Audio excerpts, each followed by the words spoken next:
Greetings, everyone, and this will be my fourth and final exclusively DC52 Relaunch part of my podcast, not necessarily in sequential order. And I figured what I would do on this one is stick with Superman and Superman-related titles and team titles and whatnot. So I figure I'll just go ahead and start with Action Comics, sort of the granddaddy of just about all comics, superhero-related that is. And Action Comics, I definitely give a thumbs up to. My only issue with Action Comics right now, after only having 2 issues, is that the second issue had an additional artist, Brent Anderson, who is of professional caliber, but he's not the reason I bought the book. Of course, largely I bought it because of because of Grant Morrison, but also because of Rags Morales. And Brent's work, good quality that it is not the same as Rags, and I find it a bit distracting. But in the future, if they can work things out, that is Rags and editorial, then I probably will end up getting this book for the long haul. If not, it's kind of a crapshoot. If Brent or somebody else steps up, then that means that's more heavy lifting for Grant to do, and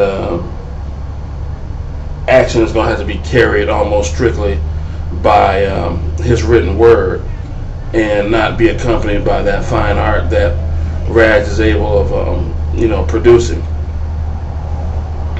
But anyway, all things said and done, Action, is still on my list of favorites out of the DC52 relaunch. Superman, on the other hand, that for me was a one and done. It basically looked good because you had Perez on art. Although it says Jesus Marino, you can see Jesus was slavishly working over George's breakdowns to where it was almost imperceptible that it was somebody other than George Perez on there. You can see it in the panel designs, you can see it in the body construction and whatnot. But my main issue with Superman was that it felt, no pun intended, alien to me, and that I just didn't get that feel of Superman being Superman. Now, granted, I know I've already said before that I feel these are different characters, and that this is a different universe. But there still seems to be something where you should be able to feel that there's a bit of familiarity, even with that being the case. And with Superman, for me, that's not the case. So I'm going to let that go. Supergirl, what a difference an issue makes. I think Supergirl #1 was rendered beautifully. I loved Mahmoud Asrar's art ever since I first seen him draw Dynamo 5. And seeing his first issue of Supergirl, I thought his artwork elevated to an even higher level. But then Supergirl #2 came out, and it just seemed rushed. And you had the same artistic team on there, and it kind of makes you wonder, what exactly happened. If Mahmoud is anything like Rags, and he needs more time, one could argue whether or not Supergirl should either be a bi-monthly comic, or indeed whether or not Rags needs an additional artist with him so that he can keep up the quality of his pages in proportion to the all the pages he did in the first issue. But anyway, if number 1 is indicative of how Supergirl is going to be, I'm aboard for the long haul. If number 2 is indicative of how Supergirl is going to be, then it's kind of a dice toss, dice roll. So it could go either way. But right now, given it the benefit of the doubt, I found it to be a pretty enjoyable series. I'd like to think that I'll stay with it for the long haul. Superboy. I looked in the book in the store, got to about page 3, and I had to put it back. There's just nothing in there that interests me, even in the slightest. So, Superboy is pretty much non-existent to me as it relates to his own title.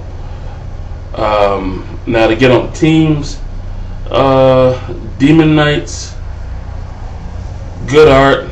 I guess it's well crafted. It's just not my cup of tea. If you like the 7 Voyages of Sinbad, if you like Xena Warrior Princess, if you like the Excalibur movie, you'll probably like it. But for me, it just wasn't clicking. I don't really have anything bad to say about it, other than it just wasn't my taste. But if you dig it, more power to you. And I'll cap this off with the 3. Well, no, before I even get to that, let me talk about the Teen Titans. The Teen Titans, that book kind of brought me back to the Wolfman Perez years on the Teen Titans.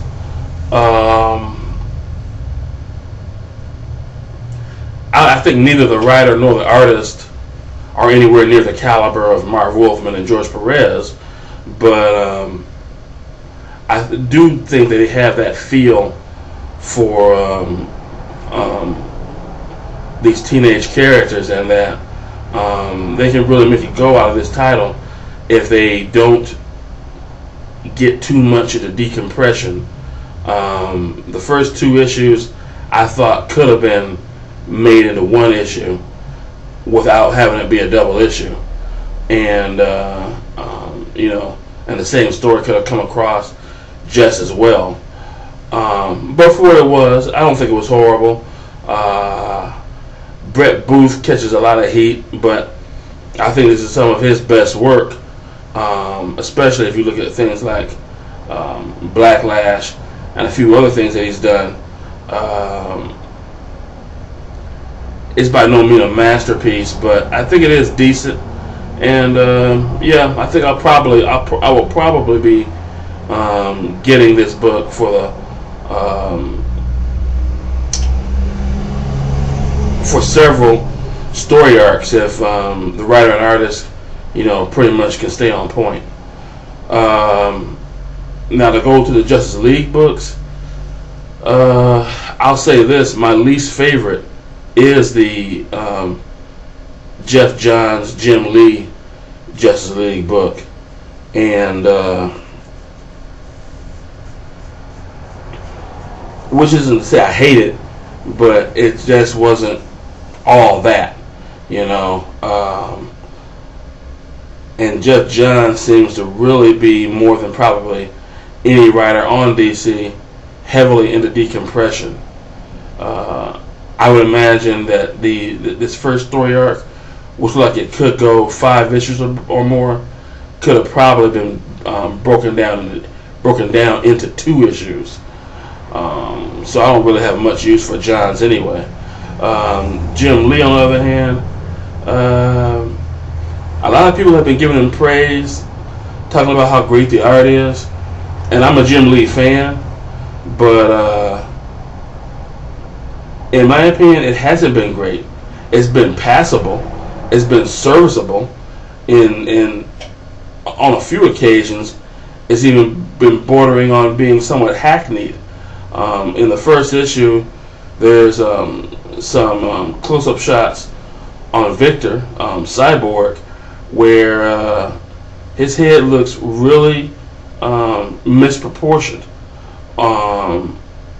Like Jim was really rushing it to get that book out. So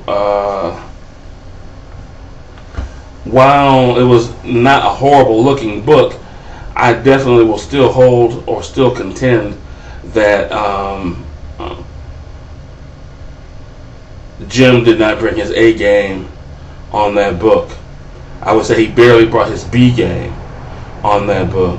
But as it stands, I'll take a B from Jim Lee over a lot of other artists' A's.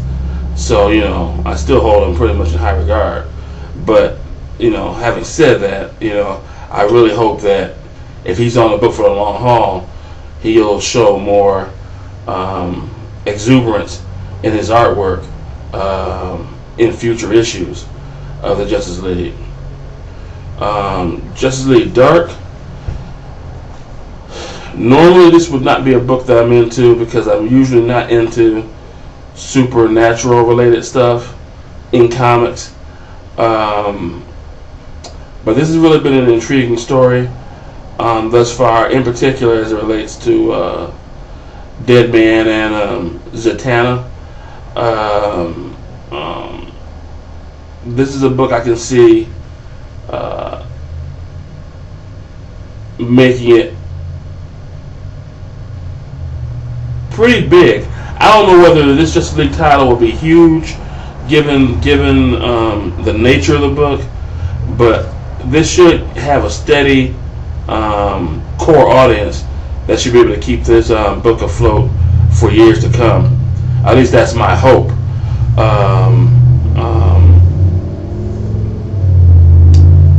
The writing is good, the art is good, so I don't really have anything to complain about as far as that series goes. Justice League International, it's one of the 3 titles in the DC relaunch that's vying for number 1 for my top 10 or top 11 list. I think one of the things that I like about it the most is that it completely lacks pretentiousness. It doesn't take itself too seriously, and Dan Jurgens, who normally I'm not a fan of, I'm definitely not a fan of as an artist, and usually I'm not a fan of him as a writer, but on this Justice League International,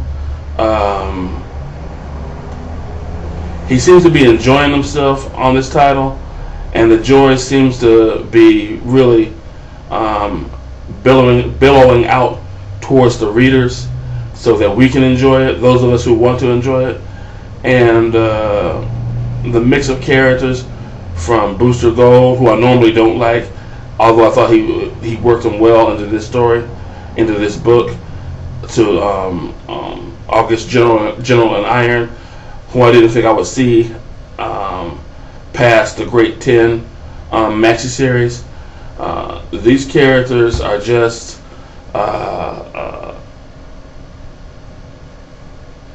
characters that I've been enjoying for these past 2 issues, and believe I will enjoy for the next 8 to 10 issues, or however many arcs it takes to basically get this first story arc off the ground and in the can. So anyway, that's been my take on the DC52 deal, and certainly there'll be other times I'll be talking about the comics, but I won't be putting them in podcast form. So right now, until next time, I'll be saying that's it, and night out.